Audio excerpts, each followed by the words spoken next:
नहमदुहु व नुसल्ली अला रसूल करीम अम्मा बाद।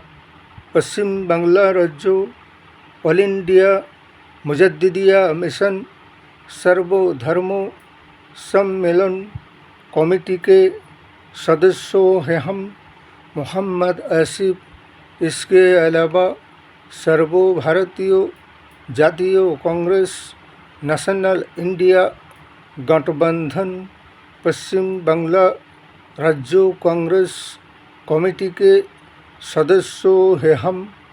हिंदू मुस्लिम सिख ईसाई जैन ख्रिस्टन आदिवासी दलित हम सब है भाई भाई।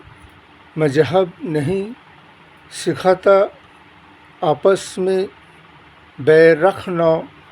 हिंद है हम, ये वतन है हमारा। इसीलिए तो कहते हैं कि अंधेरी नगरी चौपट राजा बेईमान राजा और शैतान है पुरजा। ये बीजेपी शासक दल वाले और इनकी कुछ ऐसे कर्मी समर्थक हैं और कुछ ऐसे नफरातिक अंधा भक्त है और ऐसे संगठनों को बीजेपी शासक दल वालों ने देश और समाज और राष्ट्र के माहौल खराब करने के लिए और सांप्रदायिक की वातावरण पैदा करने के लिए इन्हें हुकूमत सरकार ने खुलेआम छूट दे रखा है। ऐसे गुंडा बदमाशों के खिलाफ़ कोई कार्रवाई नहीं हो रहा है और ना ही इनको कुछ शास्ति व सज़ा दिया जा रहा है। जितने कार्रवाई हो रहा है सिर्फ एक तरफा मुस्लिम समुदायों के ऊपर और मुसलमानों के खिलाफ़ कार्रवाई हो रहा है। यहाँ पे ऐसे कुछ अंधा भक्त है जो कि हरामी बाप के कमीने औलाद है। ये हमेशा ही मुसलमान के खिलाफ़, मुसलमानों के धर्म के खिलाफ़, हमेशा ही इस्लाम के खिलाफ़ ऐसे ही कुछ दिल और दिमाग से सड़े हुए बुदबुदार ख्याल और विचार से ऐसे जैसे कोई पागल कुत्ता पागल हो जाने पर जिस तरह भौंकते रहते हैं ऐसे ही इन अंधा भक्त और नफरतिक चिंटों का हाल है। वो पागल कुत्तों की तरह भौंकता रहते हैं। इसीलिए कि इस्लाम को मिटा सके ज़माने में दम नहीं।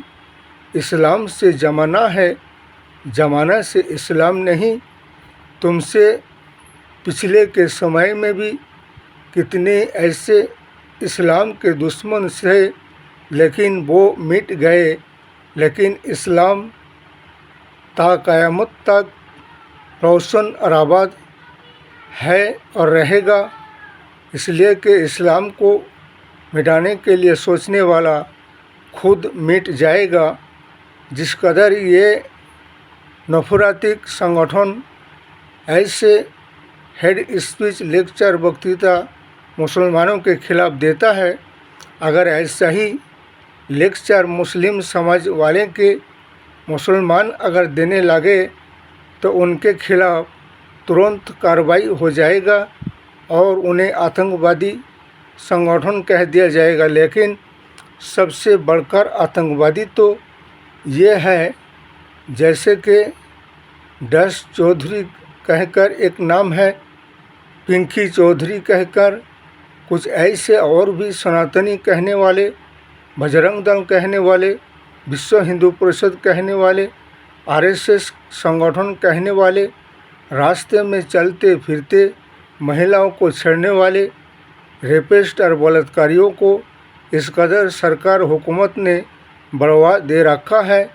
और मुसलमानों को जो कि दीन धर्म के काम करने वाले, अल्लाह की इबादत करने वाले, मस्जिदों पर आक्रमण, मस्जिद पर हमला, मदरसे पर हमला, इस कदर अच्छे को बुरा कहा जा रहा है, बुरे को अच्छा समझा जा रहा है।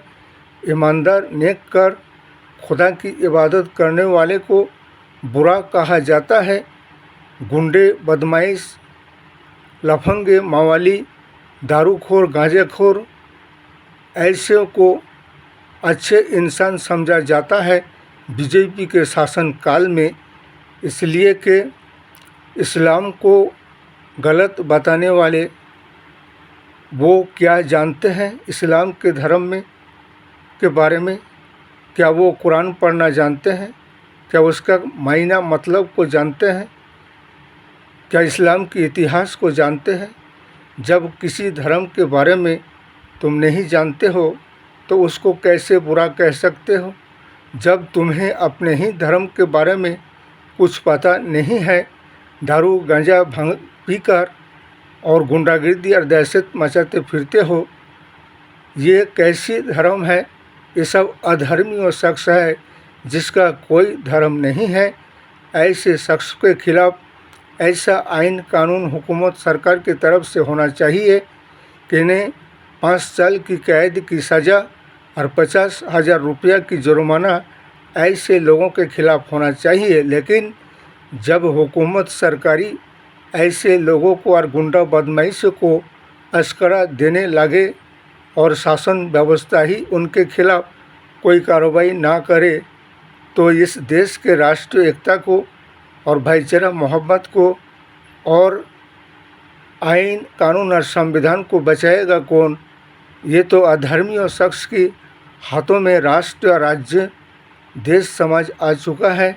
इसलिए 140 करोड़ जनगण को चाहिए, जब से बीजेपी शासन व्यवस्था भारतवर्ष में आए हैं तब से लेकर 2014 से 2026 तक के समय में भारतवर्ष में हिंदू और मुस्लिम, जाति और धर्म, मंदिर और मस्जिद, गिरजा और गुरुद्वारा, नफरत के बीच बोने के सिवा, सांप्रदायिक की माहौल कायम करने के सिवा इन्होंने और कुछ भी नहीं किया है।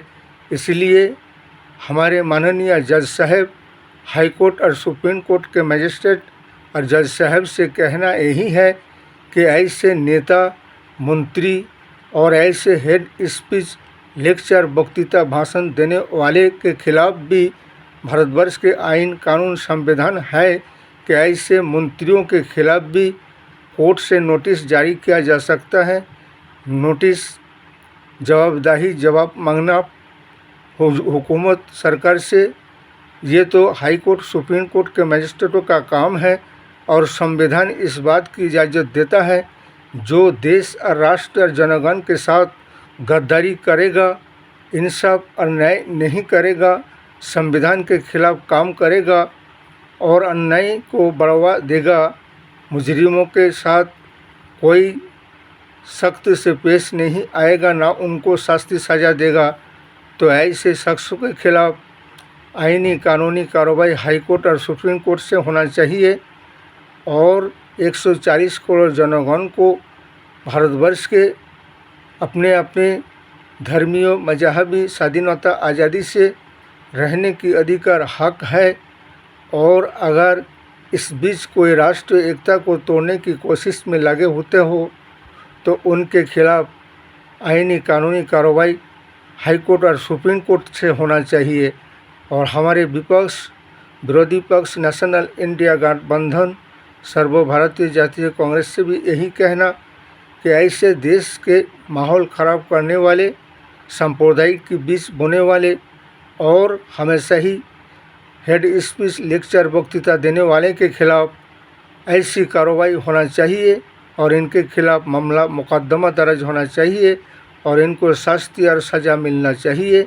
इसलिए कि मुसलमान कभी संविधान, आइन, कानून के खिलाफ नहीं जाते हैं, बल्कि वो आइन और कानून, संविधान के दायरे में रहकर ही अपने अधिकार और हक को मांगता है। लेकिन मुसलमान को उनकी इबादतगाहों को, मस्जिद को, मदरसा को आतंकवादी कहलाने वाले और कहने वाले, कभी आरएसएस के संगठन और शाखा को देखे हो, कभी आरएसएस के स्कूल और उनके संगठन को देखे हो, खुले आम हथियार लेकर घूमते हैं हथियार लेकर लोगों को डराते धमकाते हैं। क्या आइन कानून, हुकूमत, सरकार, पुलिस प्रशासन क्या अंधा हो चुके हैं? क्या कुछ उन्हें दिखाई नहीं देता है? और मुसलमानों के खिलाफ कार्रवाई किया जाता है और ऐसे गुंडा बदमाशों को और आतंकवादी संगठनों को खुलेआम छूट दे रखे हो। ऐसे संगठनों के खिलाफ भी कार्रवाई होना चाहिए और बिगैर रजिस्ट्रेशन के आरएसएस संगठन को बैन कर देना चाहिए। अगर भारतवर्ष में रहना, चलना और समाज के खिदमत में काम में आने होंगे तब तुम्हें रजिस्ट्रेशन कराना होगा, वरना तुम बिगैर रजिस्ट्रेशन के और बिगैर डॉक्यूमेंट प्रूफ के सरकार को बिना टैक्स दिए और तुम देश और दुनिया समाज के जनगण के टैक्स से अपनी ज़िंदगी जी रहे हो और उन्हीं से बेईमानी बेइंसाफ़ी करते हो और उन्हीं से फिर उनकी भारतवर्ष के नागरिक होने का डॉक्यूमेंट और प्रूफ मांगते हो। पहले तुम अपने डॉक्यूमेंट प्रूफ दिखाओ और अपने संगठनों का रजिस्ट्रेशन कराओ। इस वीडियो को ज़्यादा से ज़्यादा लाइक दीजिएगा, शेयर कीजिएगा, सब्सक्राइब दीजिएगा। जय हिंद, जय संविधान, जय भारत।